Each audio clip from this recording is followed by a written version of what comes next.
All right, guys, welcome back to another recording of Pencil Leadership. I'm Chris Anderson, the host for those who do not know, and we are in for a treat tonight, everybody.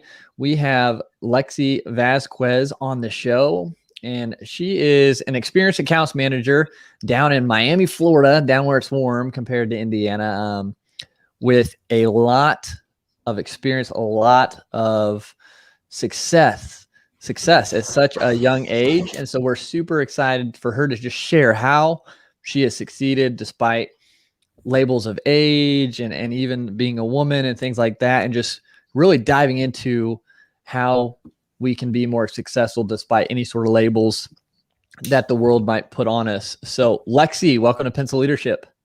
Hi, thank you for having me. No Very problem. excited. Yeah, absolutely. Super excited for you to be here. So if what I read was correct before getting you on here, you started working at the age of 15. Is that right? Yep, 15. My Wow. dad put me in his office. Man, okay. That's crazy. So I guess I would love for you to kind of share maybe a little bit about your backstory, about your journey and how it's gotten you to where you are today, if you would like. Yeah, of course. So basically, I started when I was 15. I was a sophomore in high school. I was going to school during the day, playing soccer, and going to work pretty much. I started as an admin, basically helping his operations manager with day-to-day tasks, filing, stuff like that, and worked my way up. I actually ended up going into the warehouse at one point.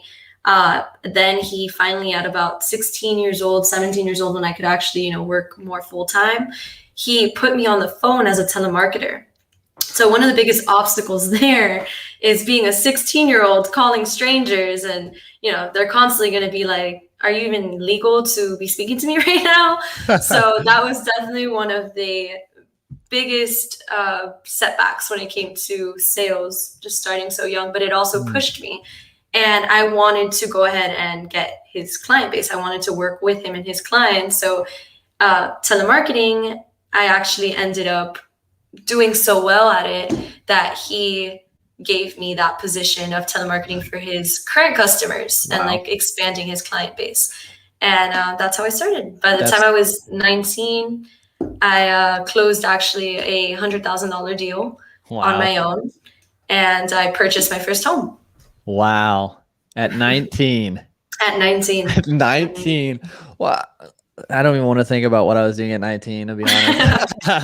So that's really impressive. And I think, but what you've closed, I think I said in your second year of sales, closed like $1.2 million. Yeah. In 2019 was my second year of sales. I closed 1.2 million in the state of Florida. And we did profit about 750,000. And that made me the number one sales rep in the state of Florida for that company. I was actually working for a national company at the time when my father sold his business. And he was no longer there, but I basically got to manage his 400 client base at the age of 18. Yeah.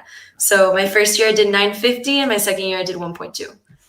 And now I ended up opening my own company.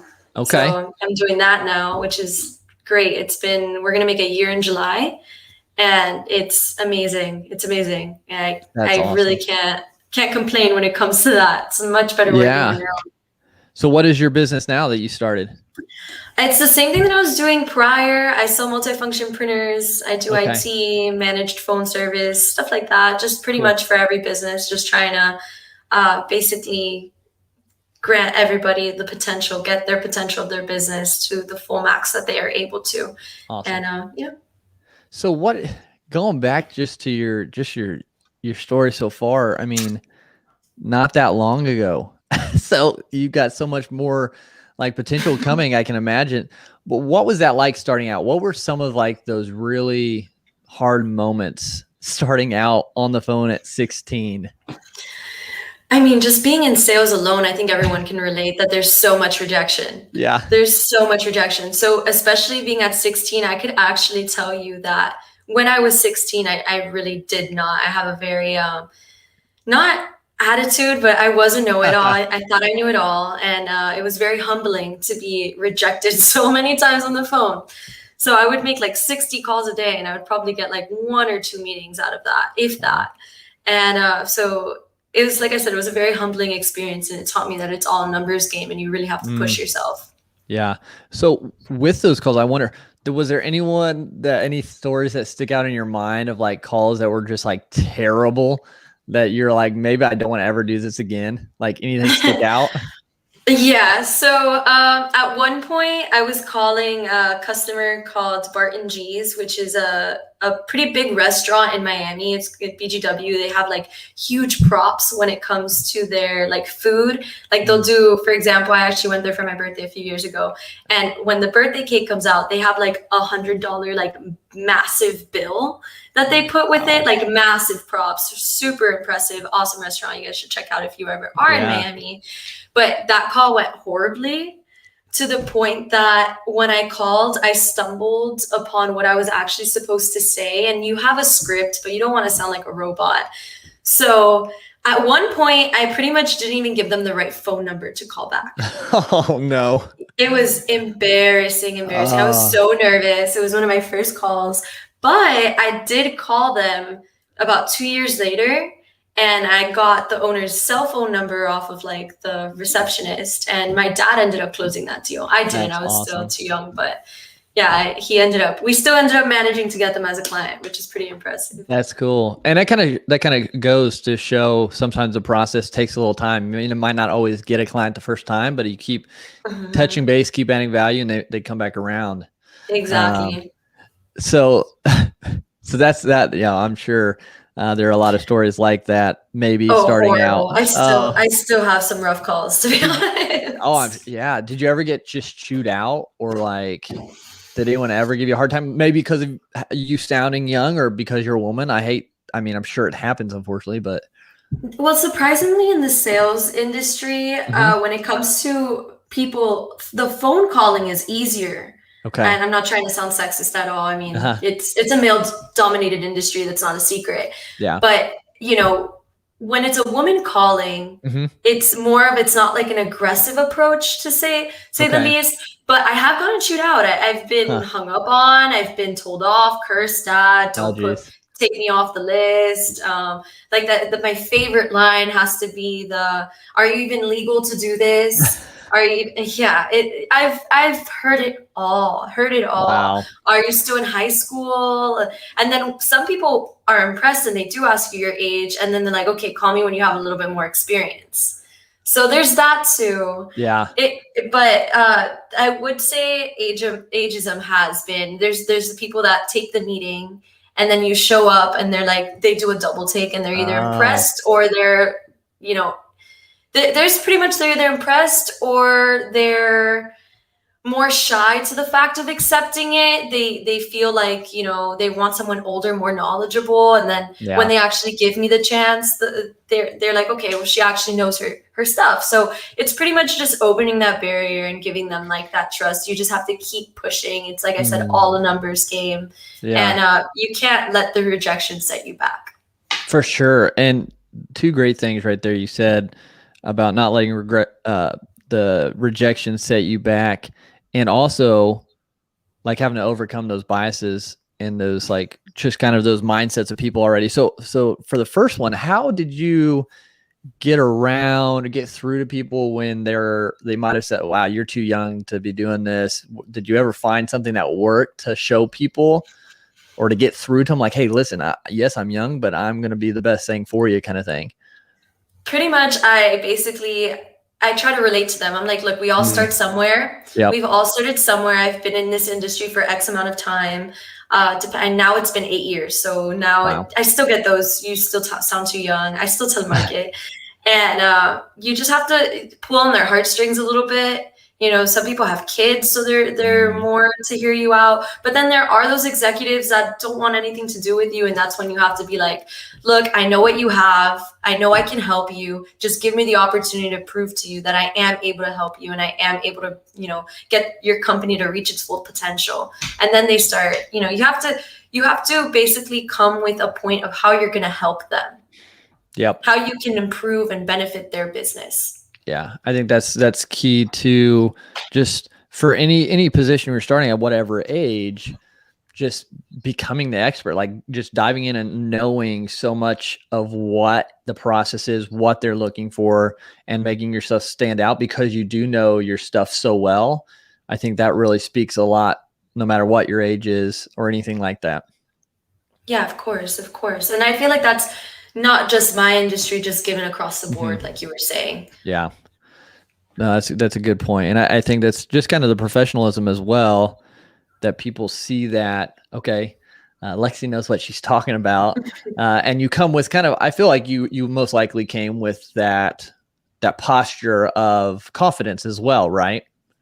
Of course, and that energy, you can't let them, even if you're so nervous, we all have those, I deal with major accounts sometimes, so for the most part, and I dealt with 400 client base. I did deal with big accounts, and you can't show them your weaknesses. You have to go in like you own the place and you're going to help them, and you're an equal, even if it's your first day on the job. That goes across the board. Even interviews, if you're interviewing with someone, you have to show that confidence. You have to show that you know what you're doing and you're here to help them. And you can't come in with a certain type of attitude either. You have to just be yourself for the most part. That also pulls through.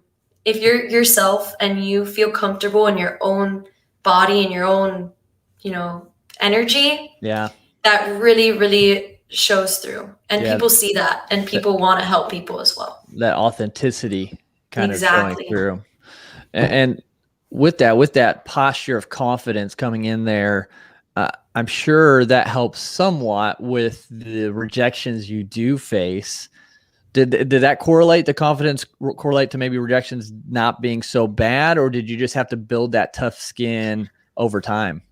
I had definitely had to build that tough skin over time. I mean, I've gone through various obstacles as a young kid. I mean, I was bullied. I was a pretty independent person from a young age, divorced parents. I can go on. So I always did have tough skin, but it's a whole different ballgame when you're calling people and they're either like, we're not interested, go F yourself, like stop calling me. I don't even have, like, it's just.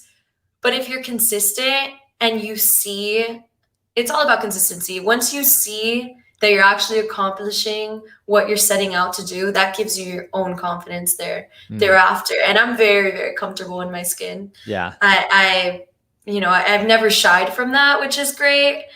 So that definitely helped. But, I'm at the point that I do talk to various different sales reps. I do have a lot of friends that are trying to break into this industry.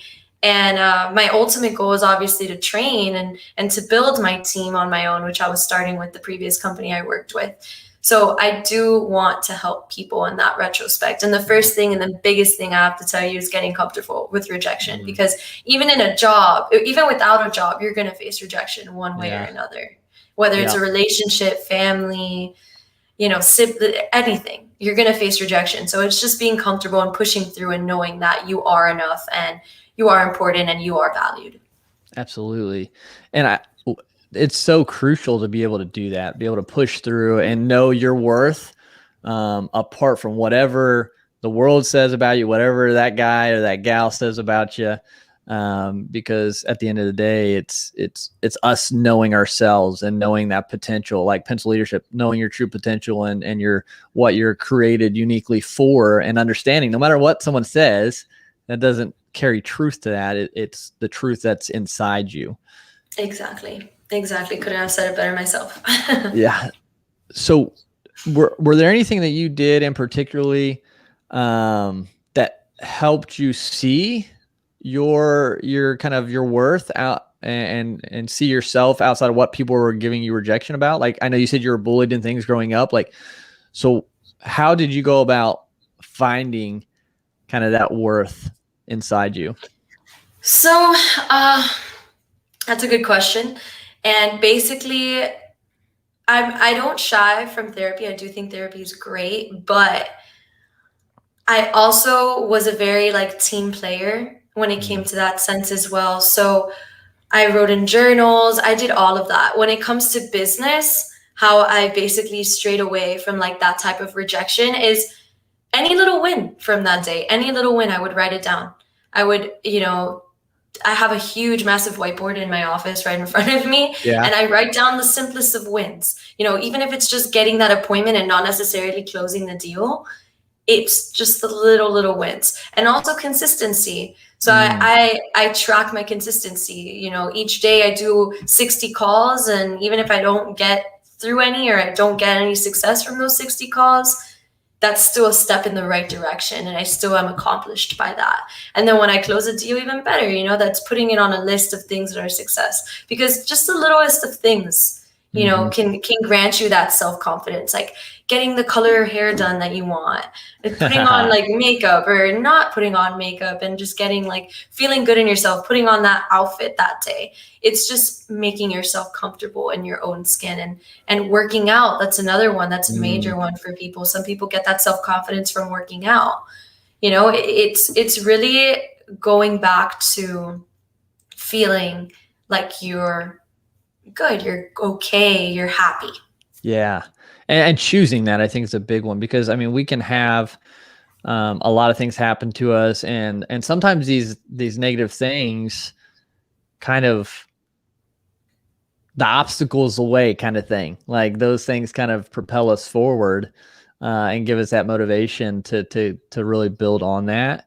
But yeah, I think celebrating the small ones is huge. I talk to podcasters all the time who are trying to grow and monetize their shows, and it's like, but you got to celebrate all the small wins too, because that helps you start to then pick up momentum. That's why I tell people, and obviously I didn't come up with this, but making your bed first thing in the morning, because you have that win, like the first thing you've accomplished that goal and can celebrate that, and it just compounds throughout the rest of the day. Exactly. Like morning routines, and eating breakfast is another one. A lot of people skip breakfast, even if you have just a granola bar. It's a win. Right. And you have to focus on that, especially now with COVID. There's just so much negative energy out there, and negative things that are going on. But we have to, stay positive, and especially with the unexpected, because everything is eventually going to be okay, and it's all going to resolve itself. I'm a very big advocate for everything happens for a reason. So that's me too. Major for me. Everything is going to happen, but you do have to help yourself in this. If you don't put in the work, then you're not going to accomplish anything. Yeah. We can't just expect things to just happen and be all good and work out if we're not taking the action. It's just like, it's like hoping that you lose weight or you get stronger without working out or doing anything like that. Exactly. Yeah. So you celebrate the wins, which is huge. Do you also have I know you say you do 60 calls a day.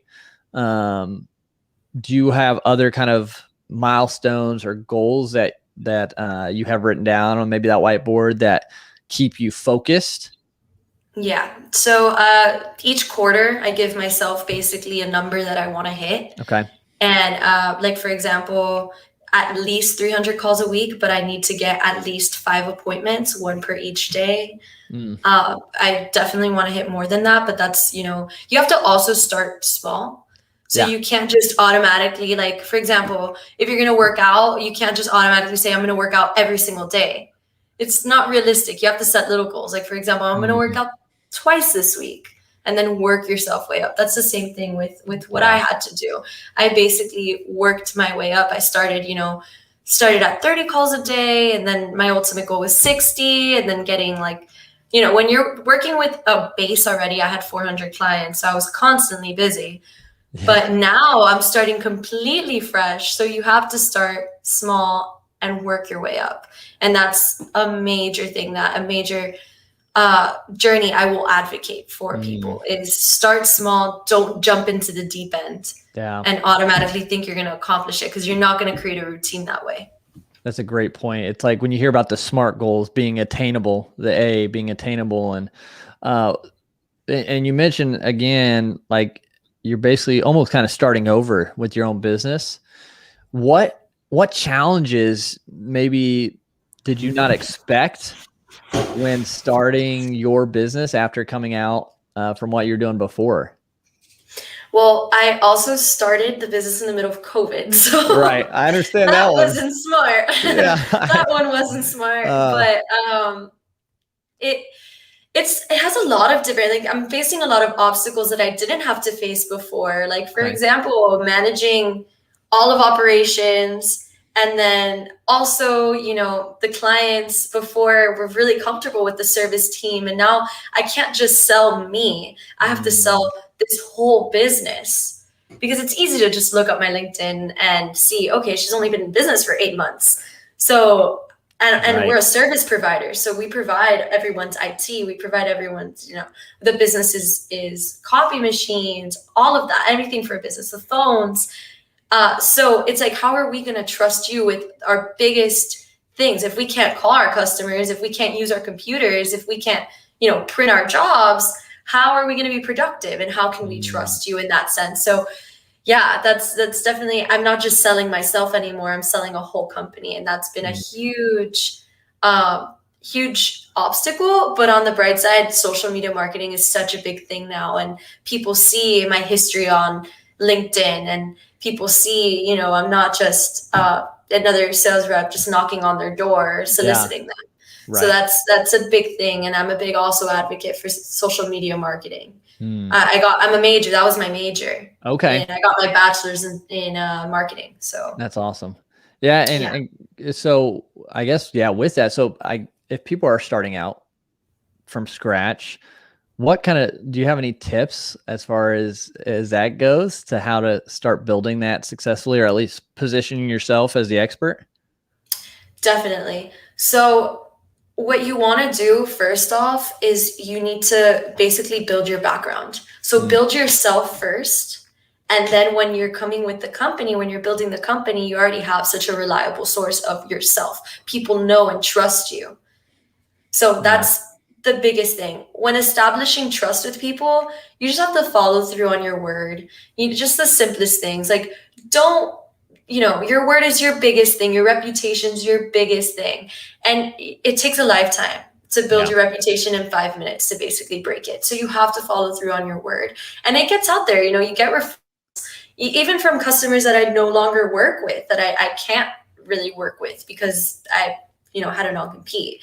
Mm, So I no longer work with, they still send me business.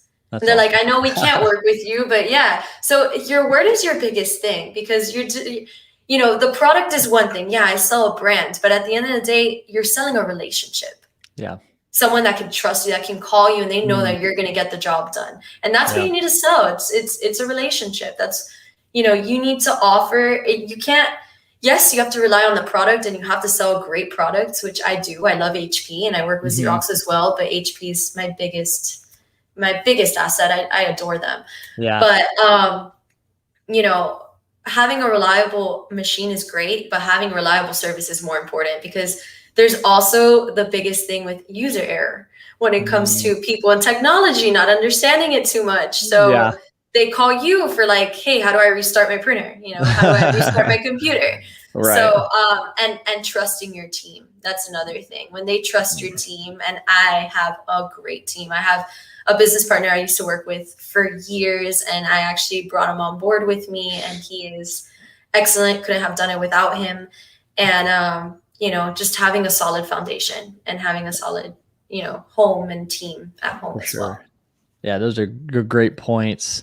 Just building that trust, and it's a relationship. And sometimes here it's an experience. You're selling an experience or a relationship. And I think it's that sometimes we get caught up when we're building a business and like the bells and the whistles and all the little add-ons, but it's like, it's that deeper relationship, that experience that people really, the result that people want from it. Yeah, exactly. People just, they're willing to give you the opportunity as long as they can trust you. Hmm. As long Yeah, as they can trust you realistically, and trust, it's built over time. But if you're consistently reaching out to them, and you're consistently proving to them that you are the best at what you do, it's going to come hand in hand.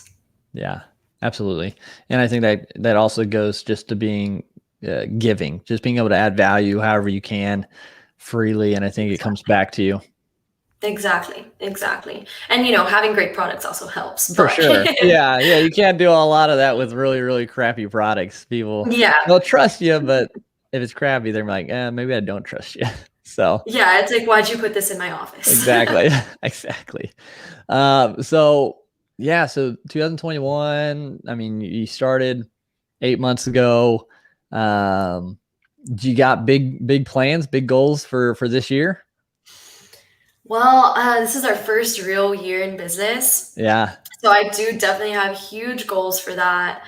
I'm also still in the process. I finished remodeling my home last year, but now I'm Wow. on to like the backyard and painting it.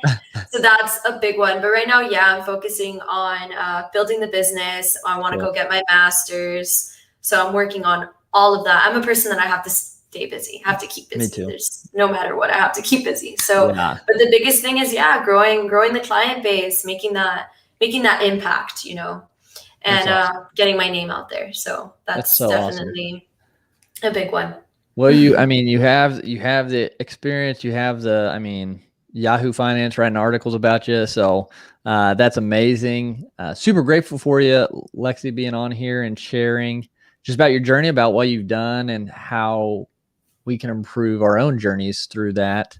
But before we do kind of say goodbye, I ask this question of all my guests, and the fifth trait of pencil leadership is that we're all created uniquely and with a purpose to leave a positive mark on the world. And so with that being said, when everything is done for you here on earth, what do you hope your mark is? Honestly, I go back and forth with this question on how exactly I wanted to basically answer it. But what the biggest thing is, I just want to share my voice and have people share their voice, feeling comfortable Mhm. with sharing their voice. Everyone has some sort of message they want to share with the world. There are many ways to convey your feelings, whether it be writing, singing, drawing, etc. It may be scary, but the first step is having the courage to share your experiences and perspectives with others. And Mm. you'd be surprised how many people can relate to you. You owe it Yeah. to yourself to be remembered. And, it's just taking that one first step. So I hope that my legacy is basically just letting people feel comfortable in their skin and being able to share their voice and have that confidence within themselves, as we were talking about earlier. Yeah. That's awesome. I love it. And you're on your way doing that just from how you share now and allow people to see that through you. So great work. Keep it up. We're so grateful again to have you on the show today. Thanks for being on. Where can people connect with you best at to see what you're doing and maybe, who knows, maybe they need some HP products. The biggest and best way to reach out to me is through LinkedIn. Okay. My LinkedIn is just Lexi Vazquez. And I do have Instagram as well, _ Lexi Vazquez. So that's a great outlet, but that's more for like my personal side, which you're welcome to follow as well. Yeah. All you're going to see is mostly my reconstruction of my house, travel, and my dogs. Nice. But business-wise, definitely LinkedIn. That's a big advocate for that. And we also have a website, which is pretty easy, tmt.support. Just think of the money team. There you go. Awesome. And I'm grateful for being able to be a guest on here. I really like Yeah. this podcast. I listen to it quite often. Oh, So thank you thank so you much. again. Yeah, no problem. Yeah, everybody go check out what she's doing. Get connected with Lexi and just follow her journey. And again, Lexi, thank you so much for being on Pencil Leadership. Thank you for having me. It was a pleasure. All right.